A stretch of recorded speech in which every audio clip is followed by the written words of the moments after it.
హైదరాబాద్లో real estate investment చేయాలా వద్దా?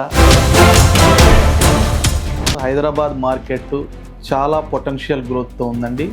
సో ఇన్వెస్ట్మెంట్ పెట్టాలి అనుకున్న వాళ్ళకు కూడా ఇదే సరైన సమయం. ఎందుకు అంటే హైదరాబాద్ రియల్ ఎస్టేట్లో మీకు మెయిన్ అడ్వాంటేజ్, ఎవరైనా వచ్చి హైదరాబాద్లో బతుకుతున్నారు, ఎంప్లాయ్మెంట్ క్రియేట్ అవుతుంది, ఇక్కడ మీకు రిసోర్సెస్ ఉన్నాయి అంటే మెయిన్ రీజన్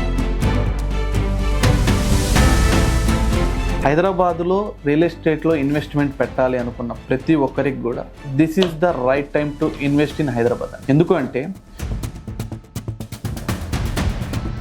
బయ్యర్స్ మార్కెట్ నడుస్తుంది. ఇప్పుడు ప్రస్తుతం హైదరాబాద్లో బయ్యర్స్ మార్కెట్ నడుస్తుంది. సో ఈ టైంలో ఏంటంటే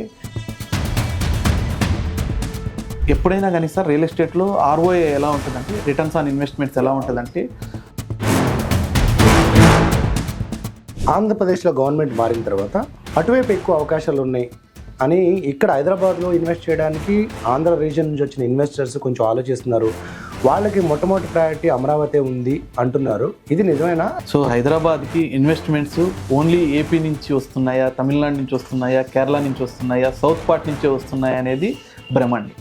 సో ఈ ప్రాంతాల నుంచి వచ్చే ఇన్వెస్ట్మెంట్స్ అనేది చాలా తక్కువ శాతం ఉంది. సో మీరు ఇక్కడ తీసుకున్నట్లయితే హైదరాబాద్కి బెంగళూరు హైవే నుంచి సాగర్ హైవేకి మధ్యలో ఉన్న ల్యాండ్ బ్యాంక్లోనే మీకు ఎక్కువ రెసిడెన్షియల్ జోన్ ఉంది. అట్ ద ప్రియారిటీ మీకు Maheshwaram is the most important trend setter అండి. మీకు ఓపెన్గా చెప్పాలంటే ట్రెండ్ సెట్టర్ పాయింట్ మీకు అది. మహేశ్వరం ఎందుకు ట్రెండ్ సెట్టర్ అంటున్నారంటే